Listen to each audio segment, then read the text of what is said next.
Okay, so you're about to watch a presentation from Conversation from the Open Road and Homes First. I just want to tell you a little bit about the two organizations. Conversations from the Open Road is a program that takes high school or college kids on a trip across the country during the summer. It's an immersion. It's a class for interested kids to study a topic and write and produce a video about it, which they did for this production. The students this summer, 9 of them went out across the country to look at tiny house villages, and we get to watch the product of that.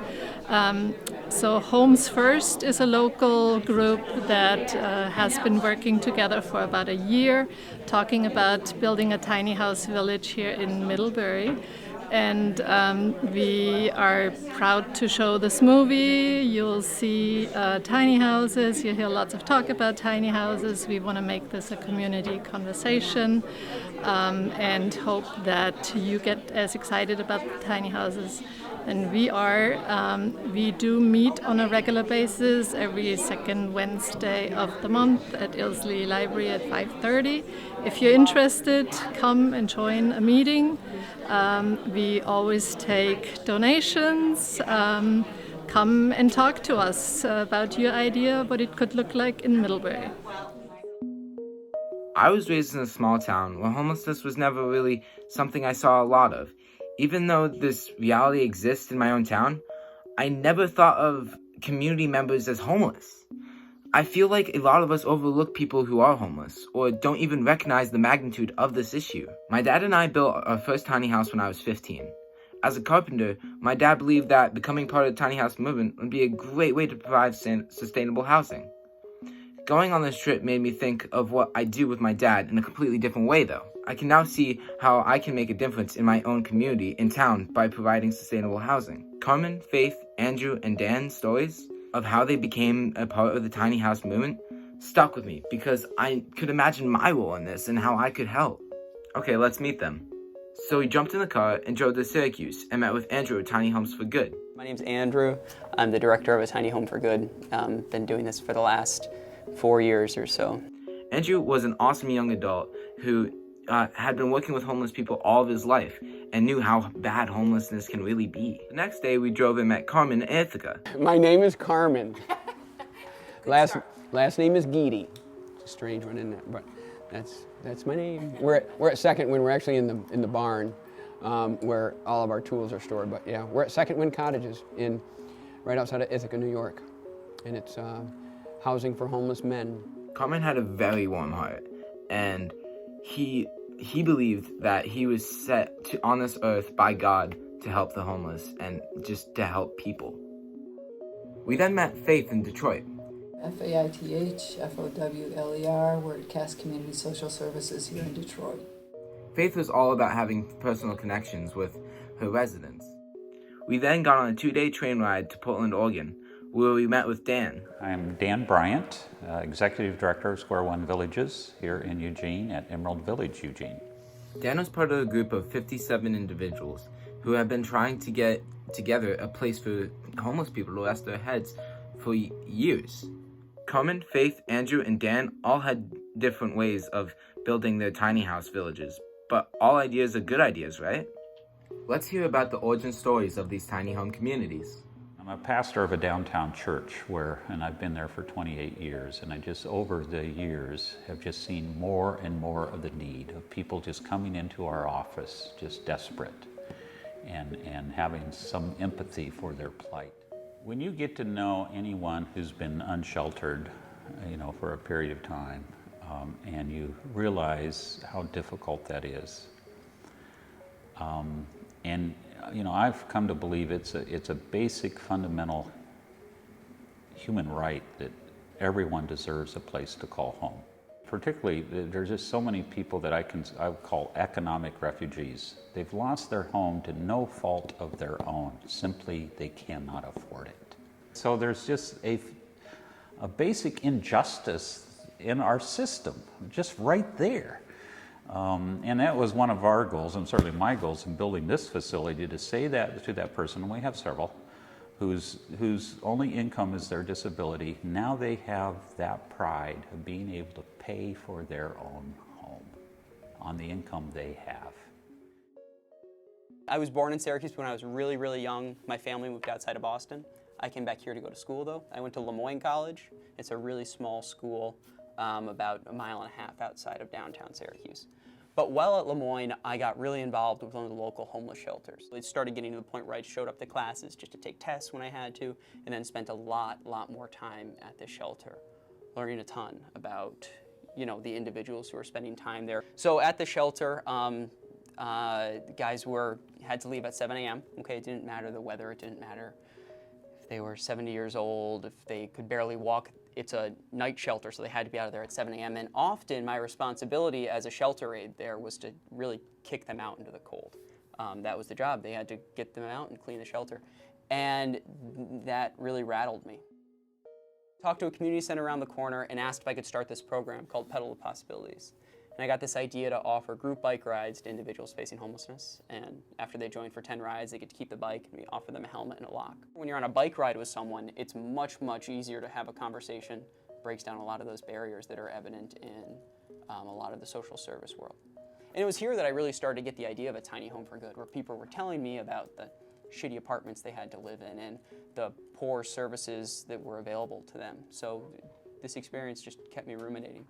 The other thing was that it made me realize that it was possible as a 20-year-old to start just an organization. Just you have an idea and you're able to articulate it well, and people will jump on board. And when my mom died, my dad had died prior to that, I got stuff. I got money, I got a house up north I didn't need. But that's really when the light bulb went off, that generationally we're given a springboard if we're middle class, or certainly if we're upper class, that poor people never get in. So married young, divorced a year later, had a child, found out I had leukemia. I was given maximum of 3 years to live. This was 20 years ago.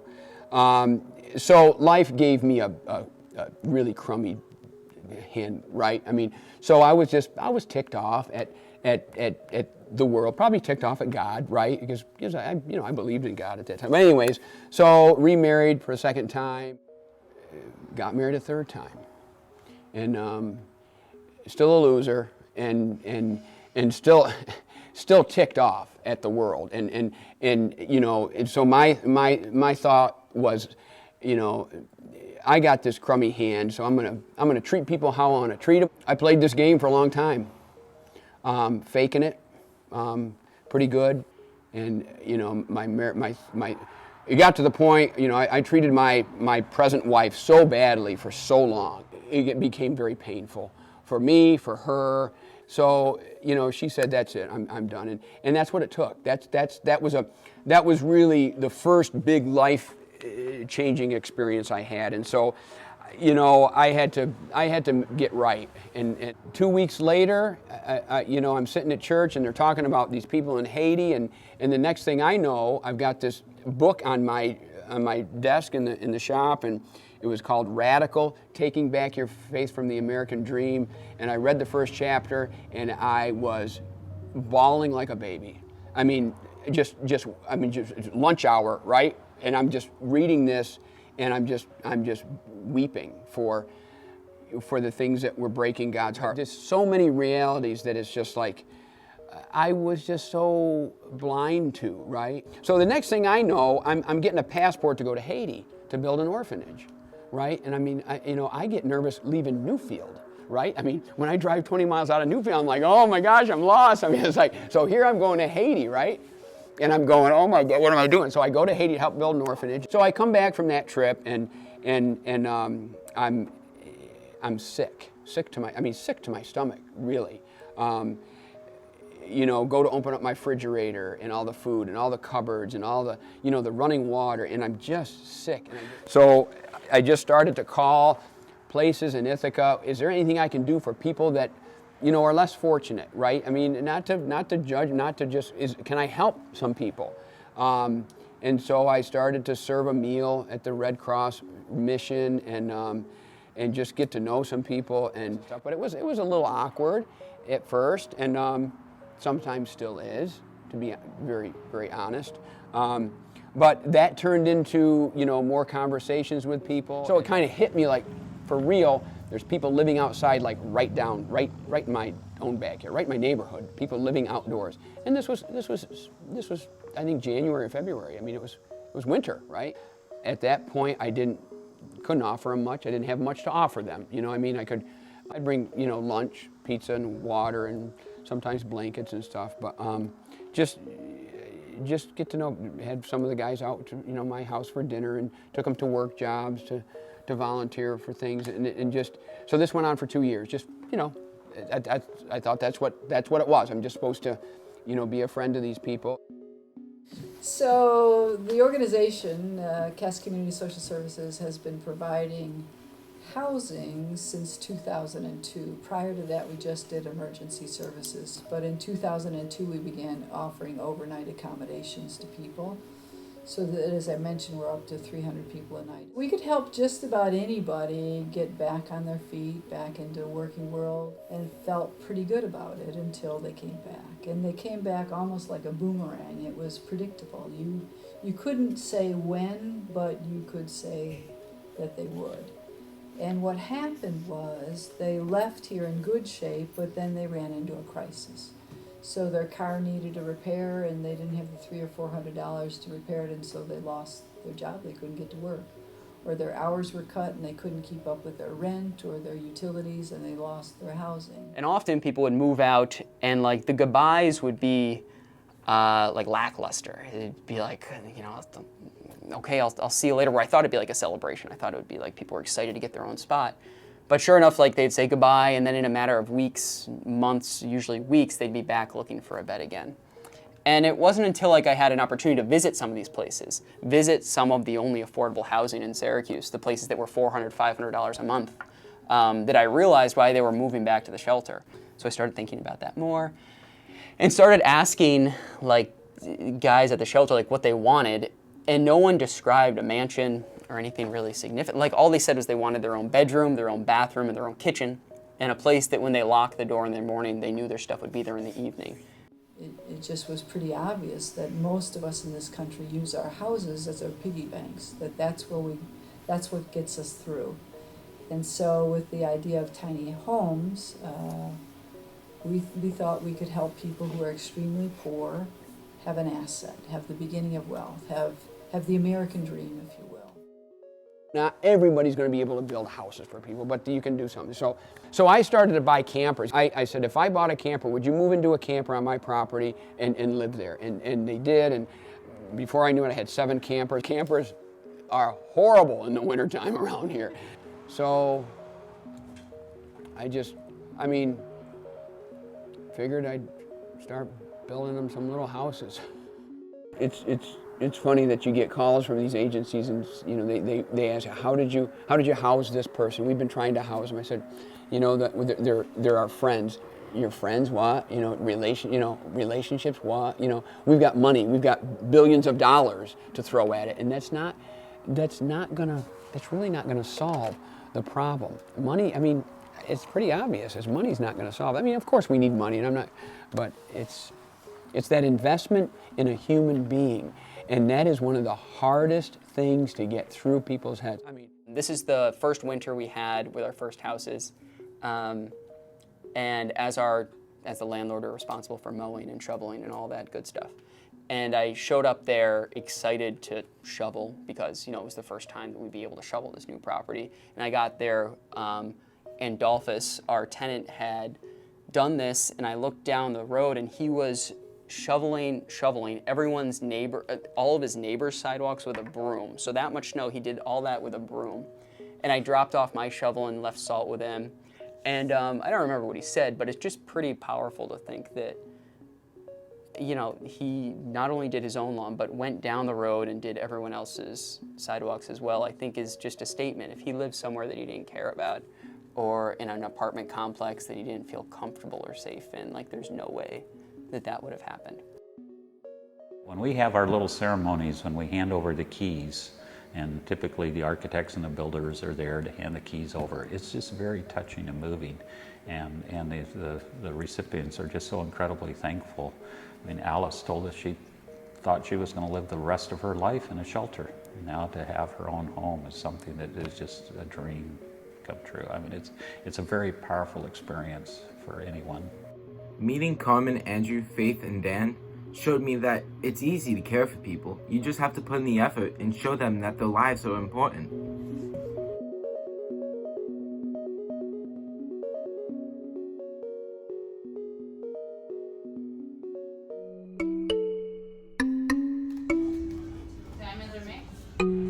It's a video.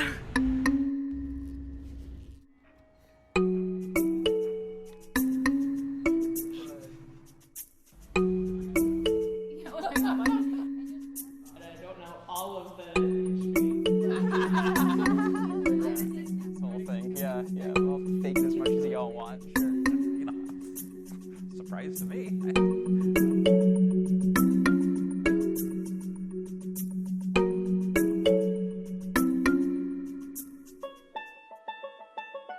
We all come from different communities in Vermont We joined this 15-day adventure through car and through train across the country. to learn about how people are building tiny houses for their neighbors who need homes. A small group of citizens in Middlebury asked us to kind of be the boots on the ground for this exploration and bring back the knowledge of others who are doing this work all across our country. We went across the country and we looked at the different ways people are building tiny houses To hopefully inspire us to do something similar in Vermont. to kind of see if it was possible to do something like that in Vermont. And sure enough, it absolutely is.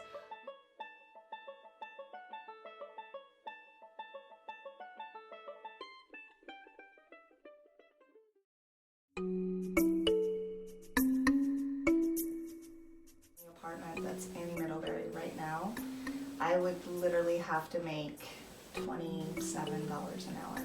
My whole community's here, so This is where you live. You've lived here for 10 years. yeah, If you can't find affordable housing, that means you're gonna have to leave. yeah. How hard is that? And you're like the glue of the community because you're a counselor.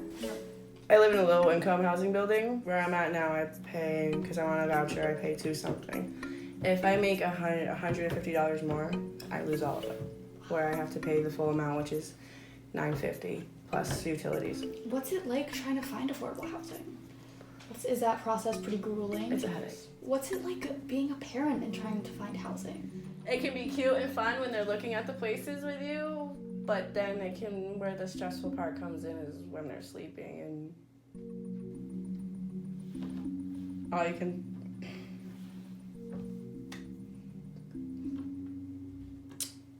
think about is finding them a home, forever home. Working full-time has never really been enough. I'd say I was comfortable when I was working 140-hour bi-weekly paychecks. Yeah, it was like, I was maybe making $13.50 at that rate. So that's kind of like the availability. It's not a very good ratio of like $12-13 an hour for like $800+ a month in rent.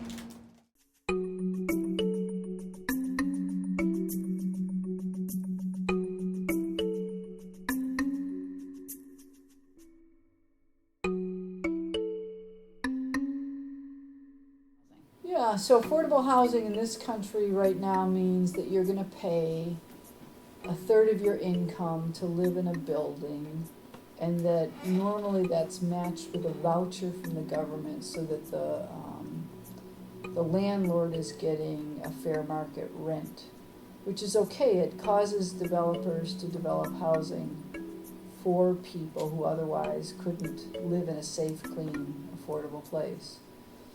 Financially, it's a disaster, and nobody ends up owning anything, which just leaves people in poverty. My name's Andrew. I'm the director of A Tiny Home for Good. Been doing this for the last 4 years or so. So started articulating what I just shared with you all, how the affordable housing that's out there does nothing to promote any long-term stability. Started sharing this with churches, with Rotary, anyone really who would listen. And little by little, in like $100 increments, was able to raise enough money to build our first 2 houses. You think that our average donation is $100 or less. with the majority of it coming from private contributions. Yeah, that's probably our average donation.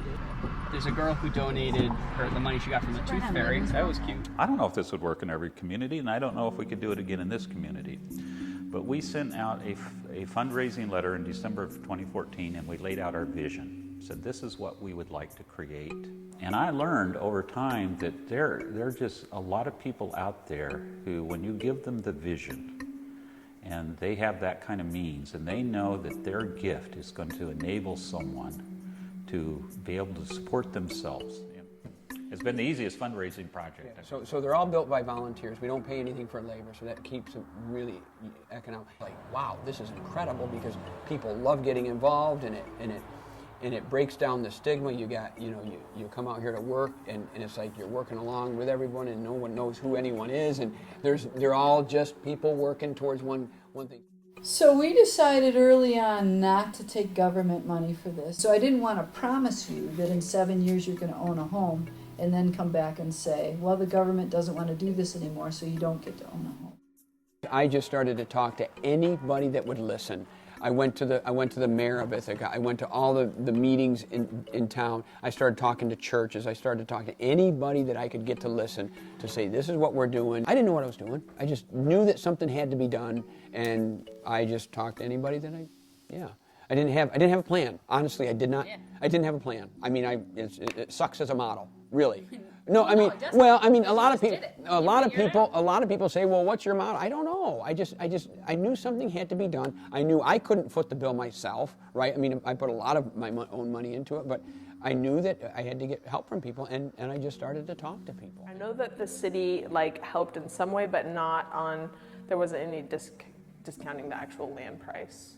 This village was entirely funded. We didn't have to take out any kind of mortgage or we didn't have any kind of debt financing, any of that. So we own it outright. But it's an incredible testament to what can happen when people come together.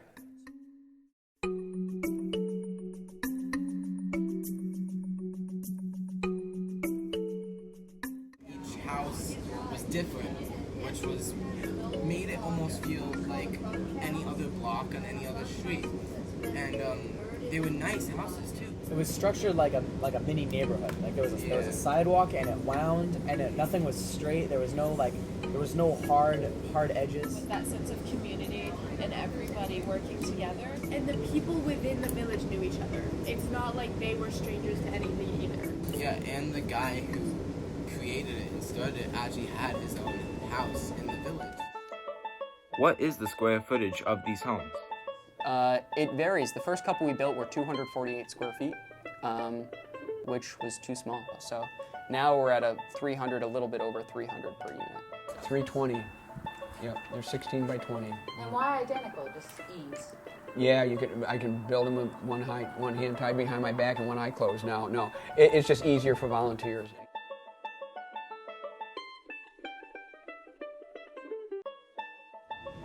Those houses, they were cookie cutter, but they were probably the most spaced that we saw. It was homey in a lot of ways. Yeah, I think that was definitely you could tell Carmen obviously was very passionate. He was definitely the driving force of that. And that is one thing I think we would need a lot of is compassion. So, what do people think about these tiny houses? When people come into the neighborhood, they're blown away. Well, they really are different. I said, well, I've been telling you that. I don't know why you thought I'd lie about it. But of course, yes, they're different and attractive. Affordable housing doesn't have to mean ugly housing, right? It doesn't have to mean a rectangle or something you'd be embarrassed to live in. It shouldn't be. Why shouldn't there be beauty in each neighborhood? Almost every single house has a different architect, so they truly are different styles. So they're very attractive homes. They're just smaller. That's all. They're very energy efficient. They're good for the planet. They're good for the pocketbook. They're just smaller. Oh wow! It was the first major artistic one. It was every house was incredible, and there's so much thought was going into it. There was so much space. Yeah. And I think one thing, like the reason that was possible was obviously because it was coming from a social service organization, but also they had a lot of outreach and like a lot of social media. Like a lot of people knew about it, and as like an up-and-coming architect, you know, if you see a really cool like community that like is going to be getting a lot of coverage in the news later on, you might want to have your name on that. So I think one thing about Vermont would be to like That's a great tool get we it could out totally there, utilize. because then you can get a lot of like plans donated. Had like a little healthy competition. And we ended up with these 13 different architects who all donated their services. Just the number of folks who signed up to do that. There's so many people who want to help and who can help. It's just about getting it done. Back to the logistics. How much do they cost? Well, we'll argue about that. Yeah. So, I mean, I'll say 15. I mean, some of them seem to be more. So what we do is take the cost of the materials and a portion of what it costs to put the water in the electric service and the sewer systems and all that, and add that to it. So roughly 15. We average between $45,000 and $55,000 a house. You're not going to do it for free. The foundation and utilities alone is $22,000. So we build the best quality house we can without wasting money. We had to fight a little bit about that because you can do it cheaper, although it's not that much less inexpensive. And I think the trade-off for inexpensive is one I wasn't willing to make. Does everyone love this idea? And the only thing missing was a piece of property. And we ran in, does anybody know what NIMBY means? What does it mean? Not in my backyard. Right, so not in my backyard. We ran into this like a brick wall. And I was under the impression that the city or the county would be happy to donate us property, happy to get property back on the tax rolls, happy to, you know, get individuals out of the shelter system. And the city and the county said, yes, we have these couple of vacant lots. Why don't you just go talk to neighbors and share about what you intend? I remember the first couple times sharing with neighbors, I would like bound up onto their porches and they'd all be on board. And then I said, we're going to rent them to individuals facing homelessness. And as soon as I said that, like the conversation was over. I got doors shut in my face. We had a number of community meetings where I could barely finish because people were so upset at the idea. So for a bunch of months, we were trying to, like almost a full year, we were battling to get this property, these couple different properties, and the door was closed in our face. And I really considered just like stopping. Anyway, so spent a good couple months looking for every single vacant property in the city of Syracuse owned by a private landlord, and just started knocking on doors asking if we could buy that land. And eventually knocked on the door of a woman who lived outside the city. She owned this, what looks like a forest of a lot just south of downtown, and just approached her, said, we are interested in buying this from you. She said, great, I don't want to pay taxes on it. Yeah, I would happily sell it to you. One of the neighbors showed up to our very first ribbon cutting, the guy who, actually, he went as far as saying he would burn down any construction progress at the very first meeting we had. And if you want to do this, we can talk about it again. Like, this was a guy who I was like afraid to be in like the same room with, and just that turn I thought was really special. I thought that the fact that Andrew was still very young for what he's doing really gives like him a different understanding. I think he comes from a place that's kind of just like raw compassion. He just like had to stick with it, and he refused to give up. I think that's kind of the same compassion that we're gonna need. Is always finding a way to get things done, no matter what the obstacles are. People are like, we don't want that here, mostly because they don't know what it could look like. They have a misunderstanding about who the homeless population actually is, because most of it's not seen. And so they imagine in their head what it'll look like, and I'll bet you 100% they don't imagine this.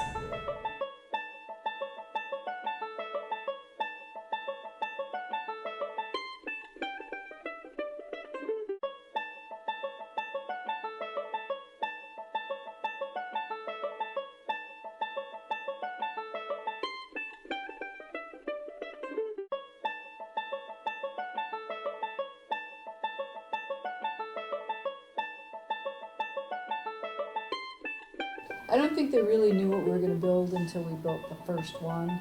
And then there's been a tremendous love fest with it. People come by every day from Detroit and from the suburbs to take selfies with them, to take videos of them.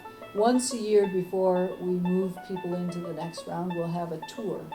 And it's open to the larger community, and we raise money at it. You pay $100 for 2 people or $75 for one. Yeah, like they were driving by just to see how pretty it was. Like all the houses from the outside looked beautiful and amazing. They don't have to be ugly and they don't have to be an eyesore, and they're really gorgeous. I think she said cheap doesn't have to be ugly. Yep.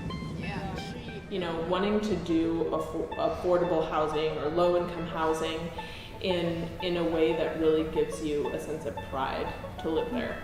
But I think for us, it became important to figure out how can we do this in a way that's really visually appealing to the neighbors and to the community as a whole, as well as the residents who live there. What I want you to do is to know your neighbors and your neighbors to know you, so that you as the person become the asset in the neighborhood, not just the home.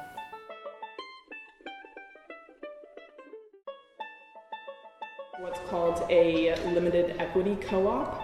So Square One owns the land, which then leases it to the co-op, and then each of the residents owns a share in the co-op. The reason that we do it that way is to assure perpetual affordability, because if they owned the house, then they could turn around and sell it at market rate.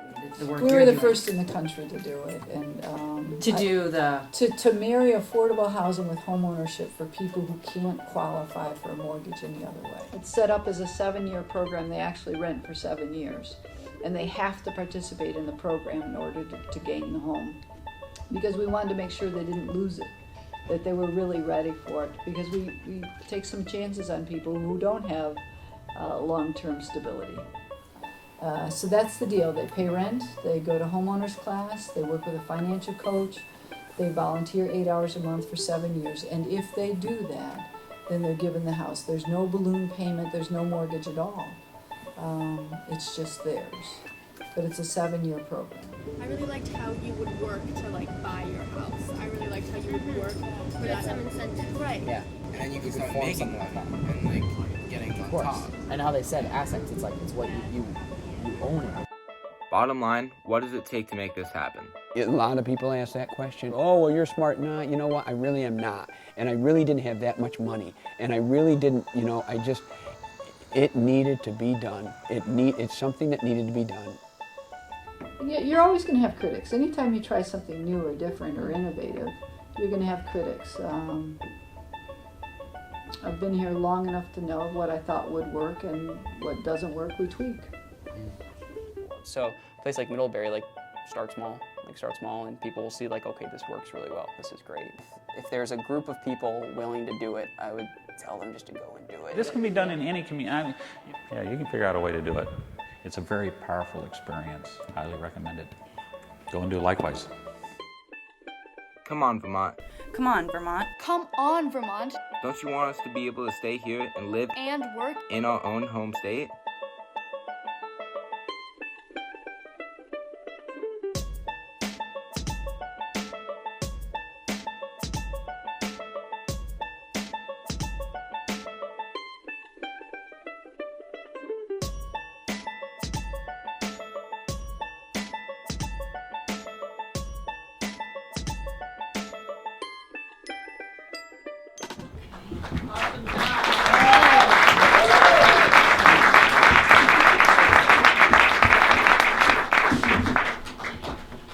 So we thought we're just going to go around and have everybody introduce themselves and kind of talk about what brought them or what interested them in tiny houses, and maybe for our 3 filmmakers in the middle, what kind of was your favorite part, what sticks out from your travel. Oh, thank you. Hi, my name is Andrea Galliano. I'm from Homes First. And I think actually after watching this, I'm like Carmen. I'm the female Carmen, because I really was one of the people that thought, that something needed to be done about homelessness in the community, but I had no idea. I had no idea. So I met with Ingrid, and then we met with Mary, and we've been working for the last year to develop this vision for Middlebury. What you saw in this film is a little different than what we have envisioned, in that we are wanting to build housing for people who are working in the community, maybe can't live here, or other folks who are housing cost burdened.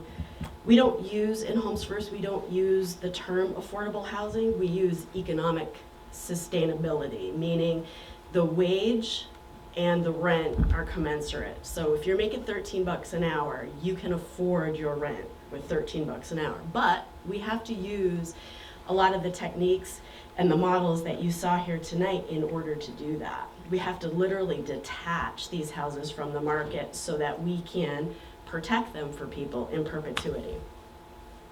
And I just have to say to you, when I watched your little selves walk away this summer on this trip, I was so proud of them, but you more than met our expectations. You just really did a fantastic job, and I'm so grateful to you for all of your hard work. Thank you.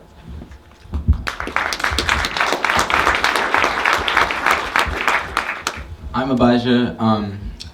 I got into the tiny house thing when my guidance counselor, she knows that I built tiny houses with my dad, and she was like, hey, there's this really cool tiny house trip cross country that I think you'd be interested in. That's how I kind of got on the trip.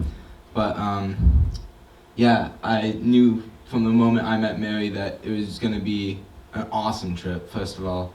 But yeah, I mean, it's very inspirational, and yeah, the trip inspired me in so many different ways, from meeting all those different people that showed me that I can do the same thing by building tiny houses in my community. It's really not that hard. You just have to go and do it. I'm Janessa. My guidance counselor also told me about the trip because I think she knew I would like it, and I would say for sure my favorite part was just getting to meet the people behind the work and seeing how genuine they were and how much it meant to them, and that it wasn't just like money and houses being built. It was a home for a person, built by a person, for sure. My name is Tico. I was the lead videographer on this trip. I've been working with Mary in many capacities for many years, many projects. And this trip was different than some of the other projects we've worked on because there was this three-dimensional, real-world project that we were working on that will affect real people. Like we have, like Janessa and Abijah both said, we have an impact on the things that we learn we can use to put towards this real project. And I think the big takeaway for me was that you can do it in whatever version works in each place with each group of people, and you can start really, really small and see what works and do this kind of system of trial and error, because who knows what works in each place? You can't predict that. And so we have all this information and all these people who have done a lot of that legwork for us of trying so many things and learning so much, and now we have that to build on. So we're already starting kind of, a little ahead of other people, I think. And we have to see what works here. Who knows? But that there are many options, and you just start small and keep going from there. I'm Mary Simmons, and yeah, so my program is the Conversations from the Open Road, and I read a teeny little blurb in the Ad Indie, I think last January, about this group in Middlebury that wanted to come up with new ideas to figure out how we can provide affordable housing in Middlebury, and met with a few of these women and was, just made sense. So we figured out like, okay, I'll take some kids across, we'll learn from people. And we did, and then it just makes sense. And I love Carmen too. Andrea, I totally agree. Carmen's totally, well, they all were awesome, but he was just real and said, yeah, I don't know, just do it. And I was like, okay, we need people to hear that wide, long, far and wide. We just need to do it. So yeah. Hi everybody, I'm Mary Chapman, and I've been part of this journey a little bit. But I've been tiny house enthusiast for the past 5 years, and it's because of the economic piece to it all. 5 years ago, I was working, making $40,000 a year, and I still couldn't afford to rent or own. And things happen for a reason, and it popped up on the internet, and I've been researching, loving, following anything I can about tiny homes for the past 5 years. But unfortunately, 2 years ago, I became homeless. So now I'm on disability and work part-time. I have a right to own a home. I don't want to be spending half of my income trying to put a roof over my head. I have 4 grandchildren, 2 daughters, and a life. I want to be an active member, contributing member to this community, and I want to stay here. There's not a lot of options, and I don't want to be living as a dependent to social services. It's not what I want. I want to live my life. I should have brought the paperwork that I have to fill out every time I earn. I got a raise in my Social Security, $14. I got paperwork from the state. I get paperwork for my voucher. This is not fun, it's exhausting. You know, I want to be able to be part of my kids' life, my grandchildren's life. You know, my eldest granddaughter is doing the penguin plunges this weekend. You know, that's what I want to do with my life. Not work 80 hours a week or spend my time at economic services or go around begging to get glasses or to get my teeth fixed. It's very humiliating, and I'm a woman with pride and dignity, and I'm asking for help as a community to help me have that, because I deserve to have a home and a sense of security. This Christmas, I went 2 weeks without an oven because I had to wait for my landlord to fix it. As my turkey sat in the oven, or sat in the refrigerator going bad, and I could not have a Christmas dinner with my family. So that's what it's like living in poverty, and it's something that I've done all my life, not by choice. The woman in the beginning spoke about it. I'm sorry, I don't remember her name, but unfortunately I was raised in poverty.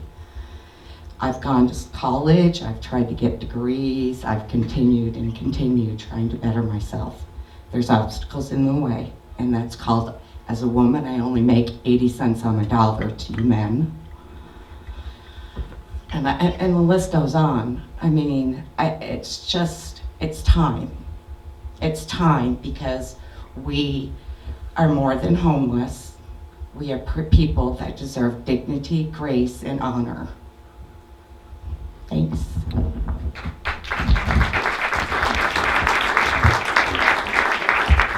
So I guess at this point we'd like to open it up to questions that you might have of our panel.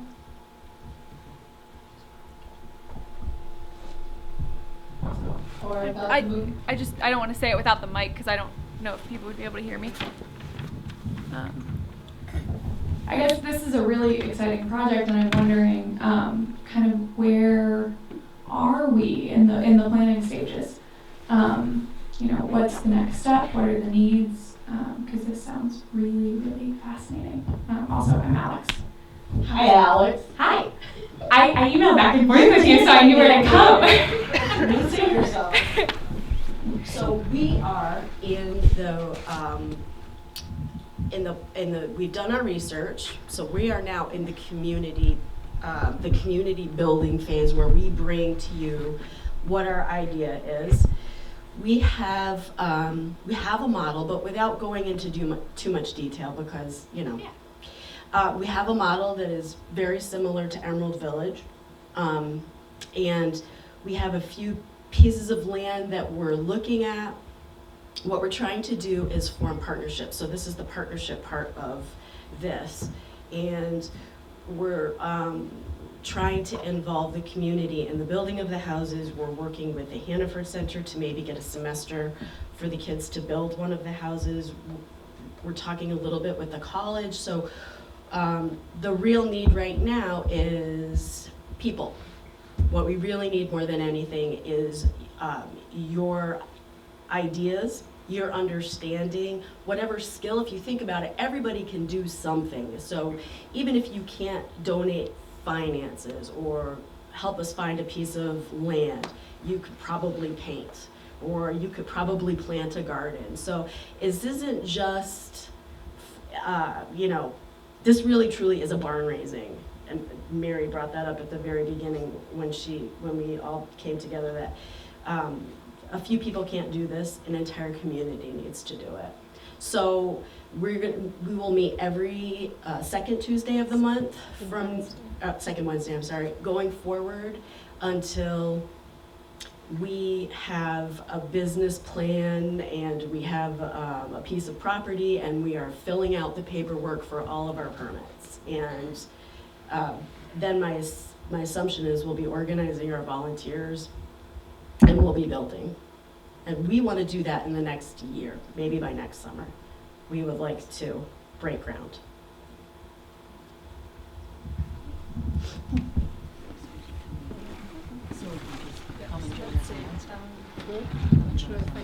Do you want to just say your question? Sure.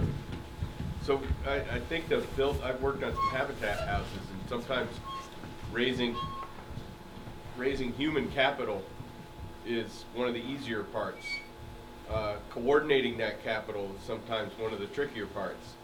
And my first question is, when you design a development with multiple small homes, how did they deal with water and septic for those homes and hooking?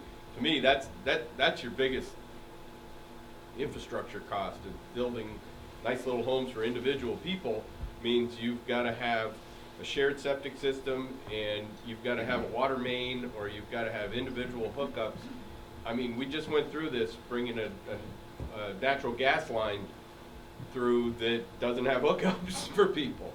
So, I mean, I don't want to, but I think that's, if it was me, and I was donating the land, or I was building the houses, or I was giving the money to build the houses away, that'd be the first question I'd ask, is how are you gonna, it's one thing to build a box for somebody to live in. It's another thing to give them 7 years worth of showers and toilet, and sink, and electricity. So Cass Street, Faith Fowler, she did say that, nothing is free. And Right. so we will have to pay for that, and we will fundraise for that. Okay, but what, So it has to have municipal? In order for us to do this and really make this work, it should be in as close to in town as we can possibly get it. Any of these villages that have been built outside of town ultimately fail because they need to be close to services. They need to be within walking distance of people's work.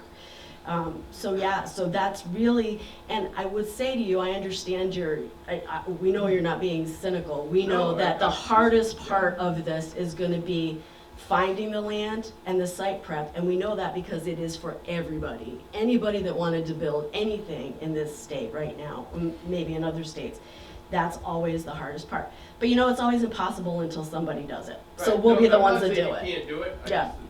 To me, we're looking at it right now. The number one inhibiting factor is septic capacity, water capacity. Yeah, we're not going to do septic.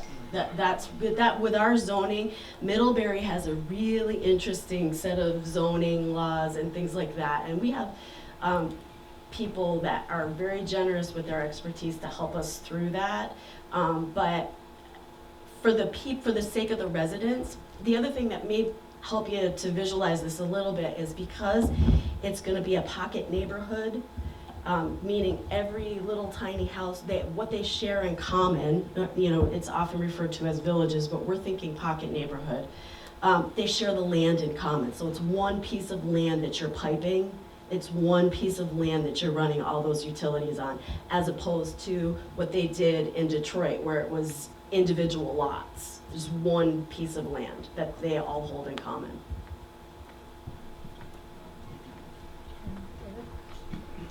Yeah, I think Habitat is a very good potential partner. We have a very robust Habitat organization here in Addison County with a lot of eager builders.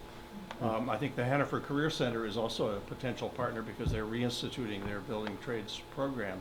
It strikes me that the density rules in our town zoning would have to be confronted because you're talking about a greater density than anything we currently have under planned unit development laws and rules and so forth. So, but I think it's a great idea, and I do agree it has to be in town where you've got water and sewer. This is the most exciting part for me. Brattleboro has a usage called the cottage cluster. And when you read that, it basically is like a tiny house village where 80% of the houses is on common land and 80% of the houses face a common area. And you know, in a village it would be like a community center, but for us it would just be the piece of land. So one of the things that we've been talking about is perhaps testing, using this neighborhood to test that for Middlebury, because you're right, the density requirements right now for us, we need 3 acres for the number of houses we want to use. And the planners that were here, they were stunned. They didn't think that that was, you know, because planners think in terms of how many people can we put under one roof, and they were a little stunned that we needed that much space. That seemed like a lot of space to them. So, you know, but zoning is, it's a part of the project that, well, you're right, it will have to be looked at. So if anybody has experience with zoning, come to our next meeting. We're definitely looking for people who can help with that. I just wanted to say about the Hannaford Career Center and Habitat. We kind of approached both of them, and both groups kind of are interested in helping with our project. I'm sorry, I'm Carolyn from Burlington. I just photographed a lot of tiny homes, and I was just, so I'm thinking through my head, there's a woman in Brattleboro who has done a 325 square foot tiny home that's mobile. Erin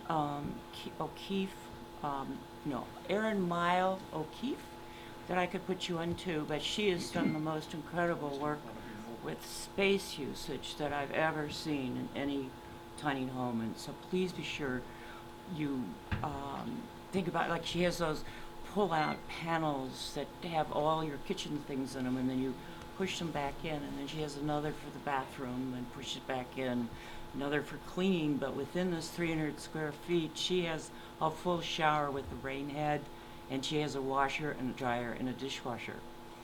So perhaps you contact her. She's the one that puts the Tiny Home Fest together. The other thing is in Bristol, there's a series of people who put together, I think it's around 6 buildings. Some of them have more than one house in them. And they've already kind of worked out a lot of the zoning problems. And in Burlington, we have just put together to have ADUs in the backyard. They've not signed and sealed and stamped it, but we have been working, I think, for about 10 years to resolve how you can have an ADU in the backyard and how to do it right. And we've maximized it, I think, at 800 square feet. And you have to have a homeowner live either in the ADU or the main house. But you don't have to have parking, and there are other rules that they have realized they needed to eliminate. Is that like the accessory building? Yes, yeah, it's ADU. we have that here. We do have that in the middle. But we've, that's going to be great. But the homeless, yeah, I think Austin, Texas is where I found the best homeless situation put together. And they are actually building the houses with one of those great big 3D printers in Austin, Texas. And the guy down there, basically, he bought the land and he built houses, and he has found that the homeless, once they have a place to live, stay there. And one of them who was homeless, I think, for 30 years is the manager, and the man who put the money up is living in this group of houses along with his wife. So you might want to study down there.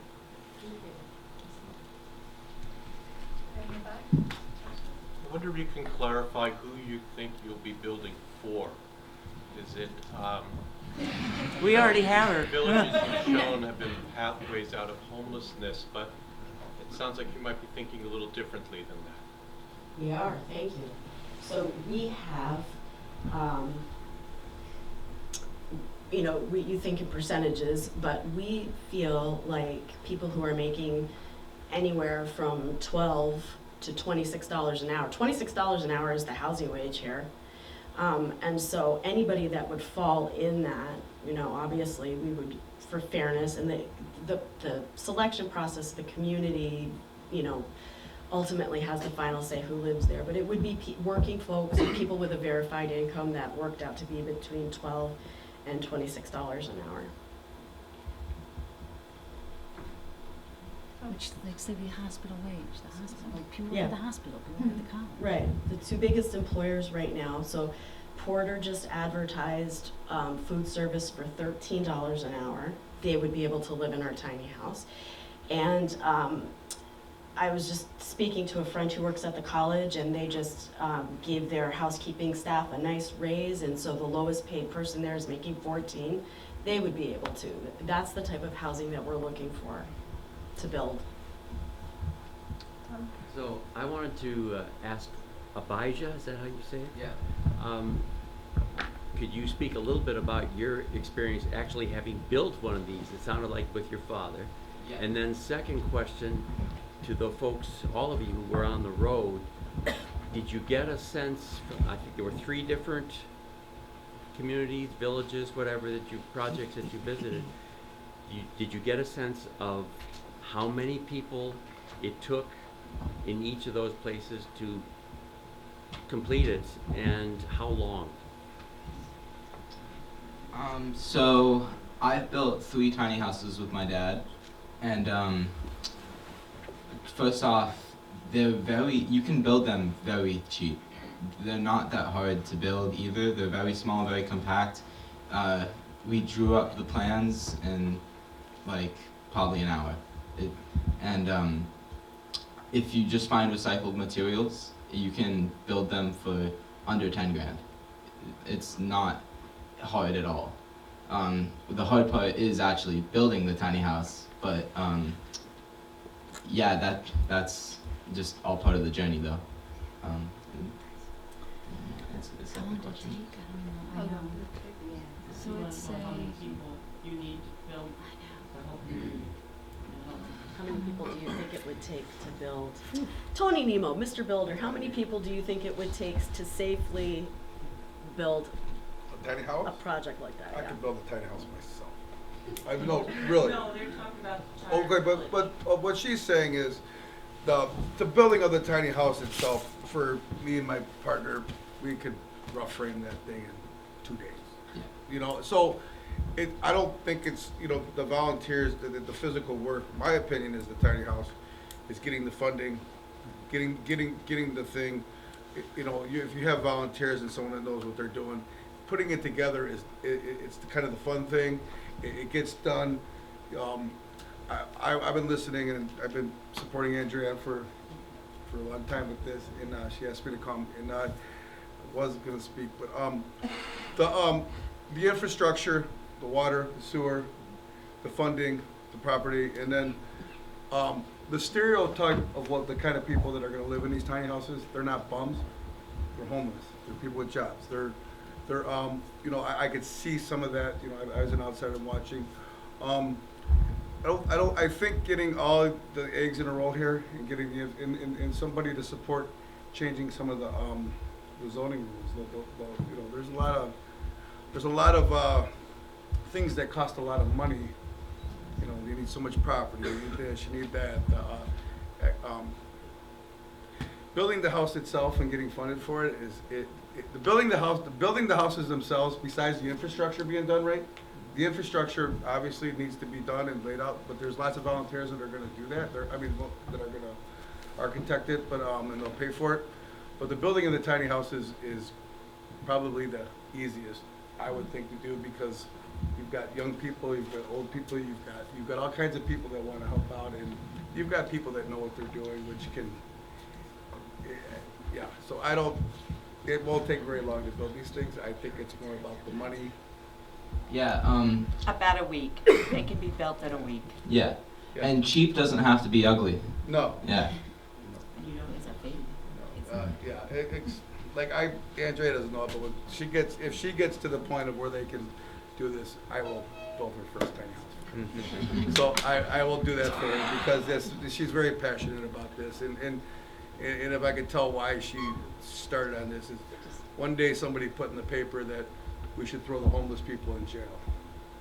You know, and one of those was her dear friend, and we won't. But you know, maybe some people that have homes may belong in jail. But because you're homeless does not mean you belong in jail, and it bothered her. So you know, people with jobs, and I have a lot of sons, and I know it's hard. It's hard to, you know, it's hard to find places to live for people, and you know, and rent in everywhere in the country is. So I will build her first house for her when they get to that point. I just want to clarify that we are not planning in building a homeless tiny house village. If someone is homeless, that's fine. But what's important for our village is that people live together. It's supposed to be self-managed village. People will have to work with each other, figure things out. We want to have a common building in the village where people have a chance to get together, have meals together, fundraisers, that's right. People who can help build the next house, maybe. So people who really want to be involved, and not everybody wants to live in a tiny house village like that.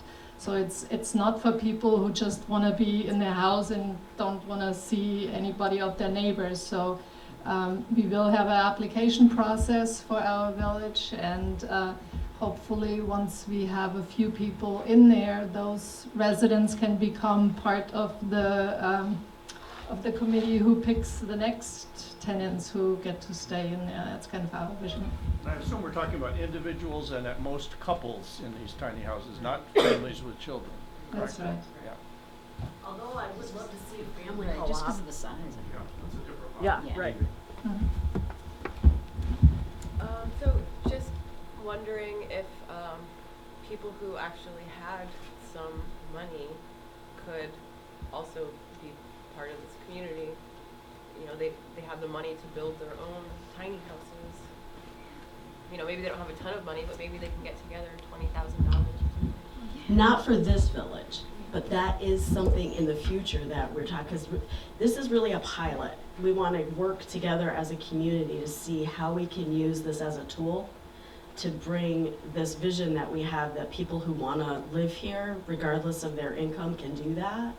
But yes, and Ingrid is very, very much about home ownership. So we really, So come to our meetings. yeah, There's that's two of us really, that is, people. and we actually, it's funny because we just had a meeting discussing that very thing. So you might want to join us and work that out. Exactly. So that takes off the board single mothers, right? Because that wouldn't be a situation is there. Have you gone to different employers who are the ones paying the wages that are financially unsuitable for our housing market, and asked them to contribute, since that would help everybody, you know? That's a great idea. Yeah. So we just feel like the wage issue is something that isn't going to be sorted out right away. And people, you know, the housing market is acting the way it was designed to act in a free market economy. And so those issues of affordability are going to have to be addressed by sort of nudging the market a little bit, by creating spaces where it can't go, and that's what we're talking about. The idea of people raising wages, you know, that's for the business community. More that you go to the different employers and say, Go to the college and the hospital. we're To trying raise the money for it? Yeah, to help with their employees. If they want to have these employees at these wages, they have to have a home. Right, There and has they to be think somewhere about for that. them I to know that that's been an issue that they've been wanting to do some employee, there's several business owners in the community that are looking for employee housing, yeah. And we're in conversation with college about it. Right. Yeah. We just want to be inclusive of all the workers in the community, you know what I mean? Like, if they work at Jiffy Mart, great too. You know, we just really feel strongly that if you work in a community and you contribute to the economy in that community, you ought to be able to live there. You know, regardless of whether you're working a minimum wage job or you're a doctor. You know, we just feel like everybody should be able to live here. Maybe, So what I wanted to add to that, that's an interesting idea, because there are actually grants for employee assistant housing that businesses are eligible for. And what those do, if a business takes those up, it allows the company to get a grant to match money that an employee would save towards housing. Housing equity. So that is something that Vermont has access to. It's called employee assisted housing, but it's not a popular, I think it's a national model, but it's not it's an underutilized model. We'd love to hear information about that. We would love to learn more about that, because anything that we could do to kind of go around the traditional funding stream, we want to do that. Because I wish we had lived in this. Yeah.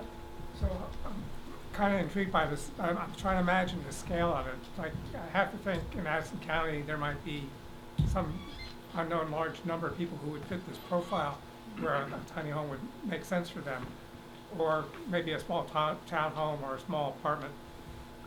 Do we have any idea how many people that would be?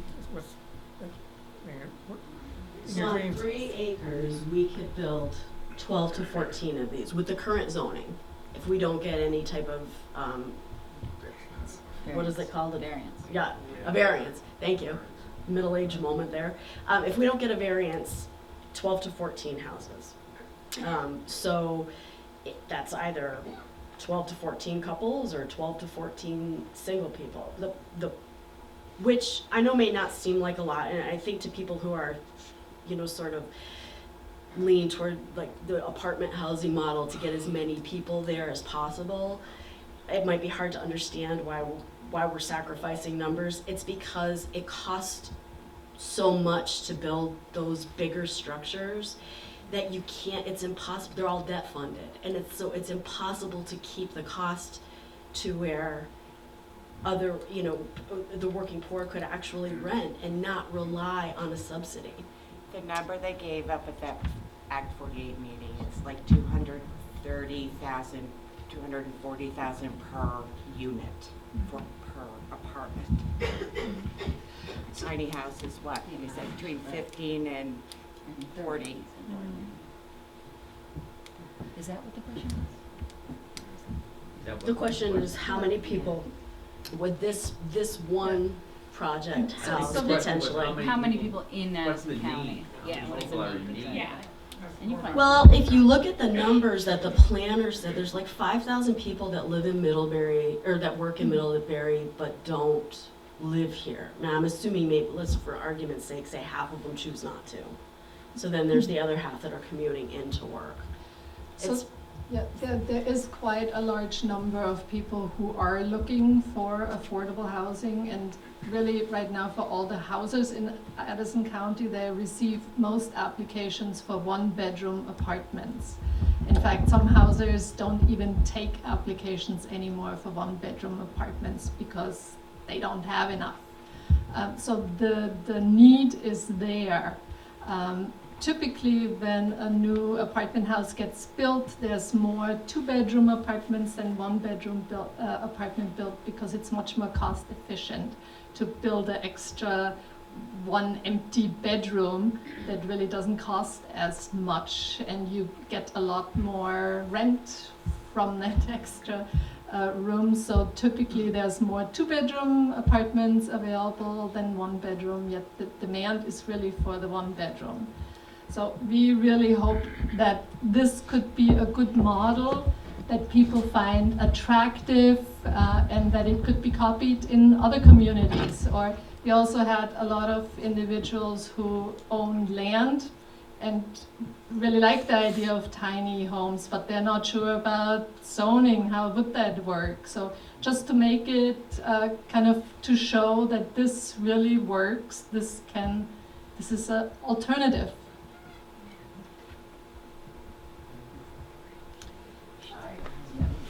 So the folks that would be living there, I think I heard like a single person or a couple, no children. So what happens if you have a couple move in there and they get pregnant? Are you going to kick them out? So I was kind of concerned about, how you're kind of discriminating in a sense as to who can live there. Right. Well, the reason we're doing that is because I myself will not be part of a project where there are adults living with children and we don't do a background check. One of the reasons why people have such a difficult time finding and keeping housing, particularly among the homeless, is the entry barrier is really high. And so for us, we want to keep that entry barrier low for this project. I have dreams of a female co-op, old ladies, young ladies, single moms, but so many things can be done with this. There can be a pocket neighborhood or a village. Once we show you that this works, once the community sees, wow, this is a tool, we can use it, you could certainly build one for families, absolutely. But for this one thing, we gotta keep the entry barrier as low as we can. So if I'm, a couple, they have to basically sign, well, we agree not to have any children. No, when you move in, you sign an agreement for the community. You don't make an agreement with us, you make an agreement with the community that you're living in. And the agreement is that this is for adults without children.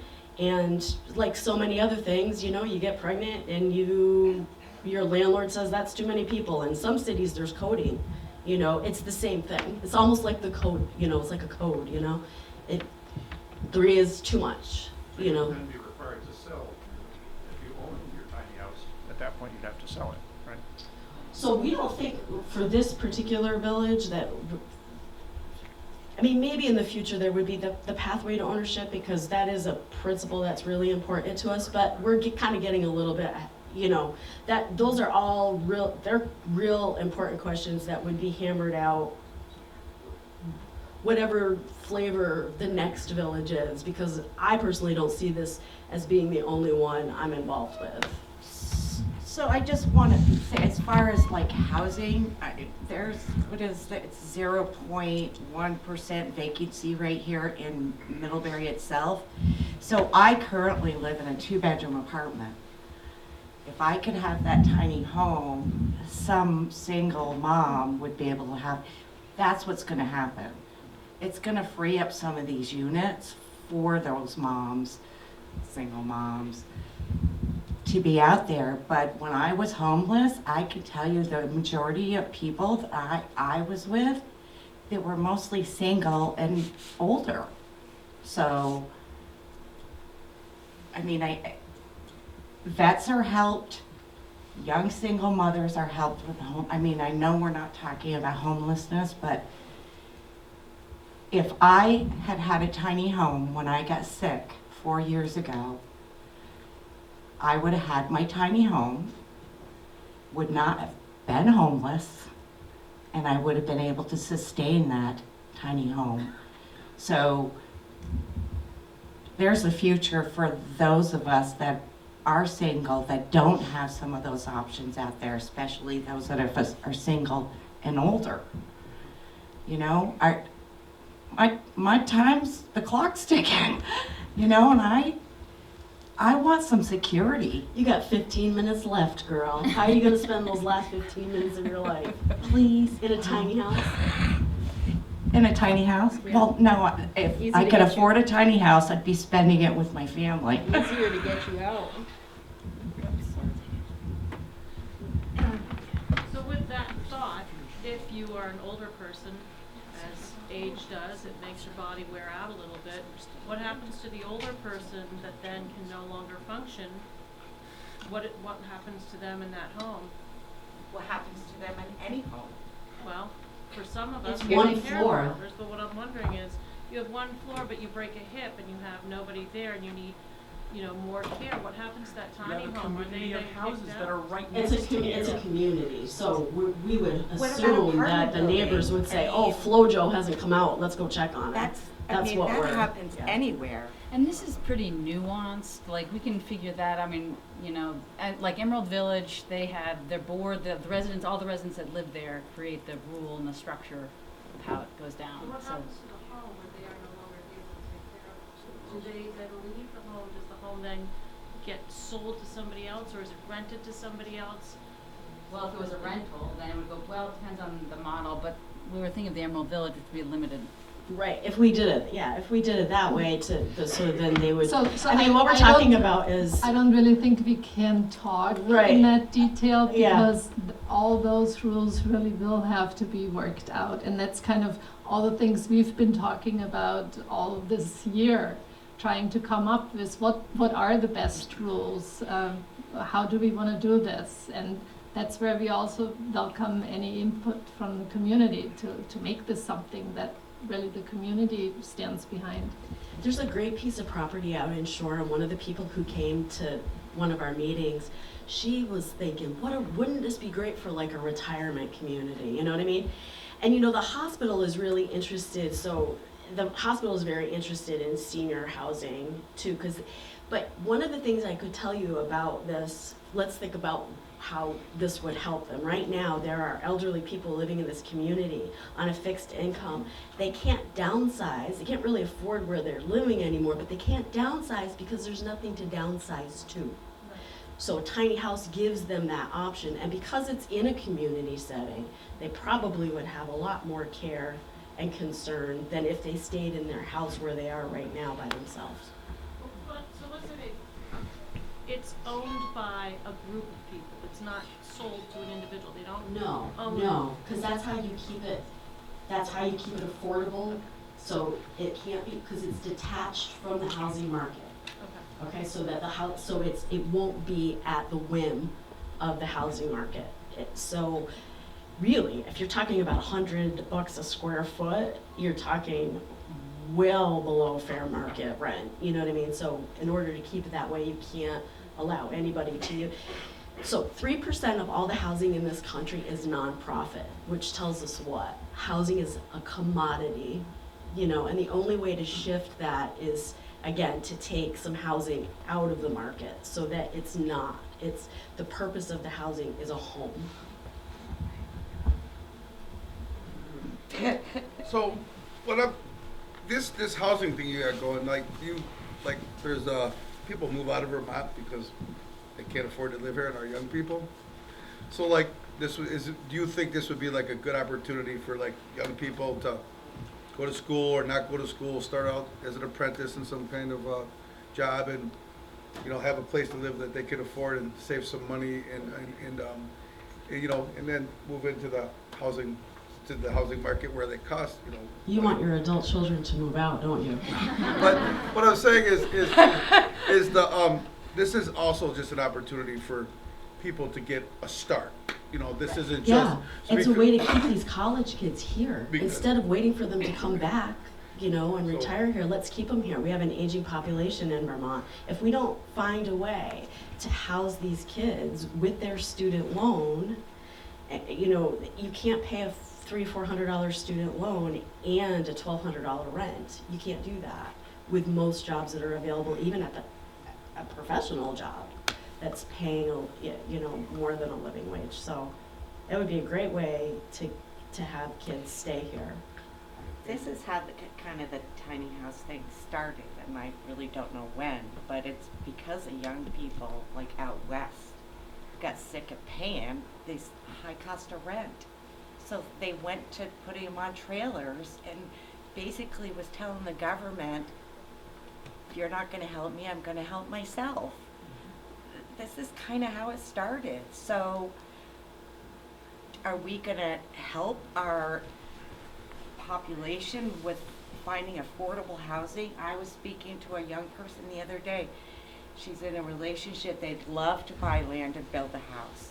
Well, guess what? They can't afford to. So they're looking at doing a tiny home. So, I mean, tiny homes are a big thing for young people, and it's a good start for them. You know, if my daughter, I have 2 daughters. One lives up in Chittenden County, owns a condo. It's a 2-bedroom condo. She paid like $140,000 for it. My youngest lives down in North Carolina, lives on about a half-acre lot, 4-bedroom house, and she paid $90,000 for it. She just refurbished it. You know, she's doing. There's something wrong with this picture when their 60-year-old mother cannot afford to live in the state she grew up in, because I don't have a college education. Sad. Is there a minimum to square footage as far as dwellings go in the town of Middlebury? No, that. I haven't seen one, but we have a really good person working with us that might know the answer to that. When I looked, I don't think there is a minimum square footage. But you're right, a lot of places have 1,000 square feet, but so we would ask for a variance. Shelley, do you know that? I think it probably does in a backhanded way. Yeah. I'd have to read through it one more time to answer the question specifically, but certainly there's minimum lot sizes which are implying much larger households. So I don't know, like if you had the minimum lot size and you put a 350 square foot house on it, they might not legally be able to say anything about it. I'd have to double check it to see. But we may actually have to do what other communities, in fact, New Hampshire and New York have been doing it. They've been really looking at the state level to change the zoning to make a space for smaller dwellings. New Hampshire is. Yes, I mean, you know, they're just the future. They're far more sustainable economically. They're far more sustainable in terms of energy. And right now, in lots of communities, it really is truly the zoning that is preventing people from living the way they want to live. I can't imagine wanting to build a 800 square foot house and being told, no, you have to build 1,000 square feet. I mean, I realize there's an origin to those zoning laws, but I mean, you don't have a housing crisis across the country if we're all not doing the same thing wrong. And one of the things that we all do is zoning. So there's something in there that is prohibitive. So what are you going to do about changing the zoning? Is what? Well, the thing is, who's going to, in order to do this, like you said, you need 3 acres in order to build a handful of tiny houses. To me, that sounds ridiculous. I mean, you can build a lot more than a handful of tiny houses on 3 acres. And so I think your biggest challenges are changing the zoning, changing the rules, changing the regulations, and telling you what kind of light bulbs you need to have and what kind of fixtures you need to have. I mean, if it's safe, and it puts a roof over your head, and it's efficient, you know, I mean, it doesn't have to be to the, and I think that's one of your biggest challenges is changing that, and the other one is gonna be the stereotype of what kind of people are gonna live here, you know, because of tiny houses, and it doesn't mean they're degenerate, you know, I mean, the word homelessness, you know, people think drug addict, and to change the stereotype, these are gonna be working people that are gonna live in these houses, but I think But you have to have a verified income to get in. You don't get in. So, but I think part of it is letting the people know, letting them know that these are for working people. This isn't for some degenerate off the street that doesn't want to help themselves. This is for people that actually. There aren't too many degenerates on the street. Oh, I know, but I'm saying, okay, no, for poor choice of words, I'm saying this is. Didn't watch the movie. Well, right. What I'm saying is, we are trying to do something for people that are trying to help themselves, and that's. Well, that's a different conversation too, because but you don't want to get my hair. You live with this tiny house thing because of that very language. But I worry about people not wanting to support you because of the stereotyping and people stereotyping, and I want you to be aware that people do stereotyping. Well, we choose to believe that there are a lot of good people in it's Middlebury, real. right? Yeah. But it's something I saw out west was once people actually were involved in these tiny house communities, is they felt a sense of purpose, and their life was changing and turning around.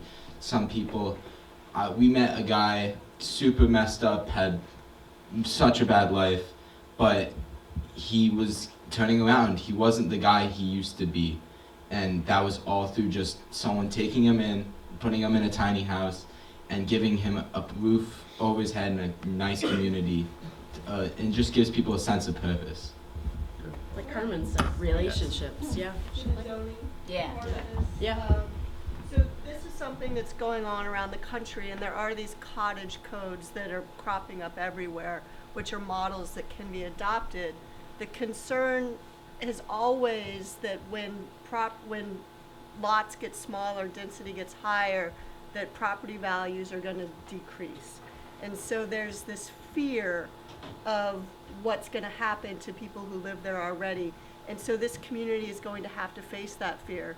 And so what I've advised is that you start with this one case. You don't have to adopt the code yet, but let us build one under this code and let's see how it goes. But in order to get the change made, the entire community has to put pressure on the town, because ultimately it's what you all want that is going to dictate what the laws are. That's the way it will work. So you show up at Planning Commission and you say, we're behind this. We're not afraid of this. We like what happened. We want more of that. We think this is really important to our community, that people who work here can live here. And we see that actually it's really negative that they can't, that things are deteriorating and it's affecting us as business owners, for example, that they can't. And so you collectively, that voice has to get strong and has to speak to the town in favor of it. That's going to be absolutely key. Yeah, and adding to that, be sure you do letters to the editor. You get the media involved all the time, anywhere any of you do anything. Yeah. Well, we have homework for you. Yeah. So we wanted you to think about 3 or 4 people that you know that would want to hear a little bit about this, and you could take this forward to them and see if you can't get them interested in this idea. You're the teacher. You give them their homework. You gave them some good homework. Yeah, And we meet on Wednesdays. All of this is great conversation, and we want to build the idea further. And so come and join us. I mean, how loud is this? Wednesdays, what is it? Second Wednesday? Second Wednesday at Ilsley Library. 5:30 at Ilsley, and it just continues this conversation and helps us move this further along, because like Shelley, we just found Shelley's brilliance maybe a month and a half ago. Just people just keep joining and just adding like such good knowledge and energy, so it's awesome. How about one more question? Will you please put that date and time in the Addison Independent? Yeah, smart. Yeah. But if you put your name And you out know what? front, we will get in touch with you personally. We will, all of us. The other thing is, when you have a meeting like this, please spend some money and get some mics, because I didn't hear what you just said to me, and I got my hearing aids turned up completely, you see? And I can't hear you. I couldn't hear what he really was saying. They do have mics, they just aren't using them. Yeah, it's true. And it's you're true. not Yeah. speaking into that mic properly. It's true. There's a program you can take on the way out, and that'll tell you the next 3 meetings. It's the second Wednesday of the month at Ilsley, and that'll tell you on the back of that. But, yeah, so... Feedback. I don't know, do you have a Yep, you're next. Bye-bye. You were smart there. All right, so... Carolyn? I just want to know if any of you have gotten together with Middlebury College and looked at the decathlon houses that they entered. I think that would be very smart. And how they did solar, because the idea for entering these houses, they all had to be under 1,000 square feet. They had to be taken apart and shipped to California, put together for a month, and then taken apart, moved back here, and then put back together, and have real people living in them as opposed to just carrying them apart. And they also always had to run solely on solar energy, 100% And I photographed the one that they did maybe 4 years ago that won some awards, but it also got published all over the place because people were very excited about it. And I really would study that last decathlon house that they did.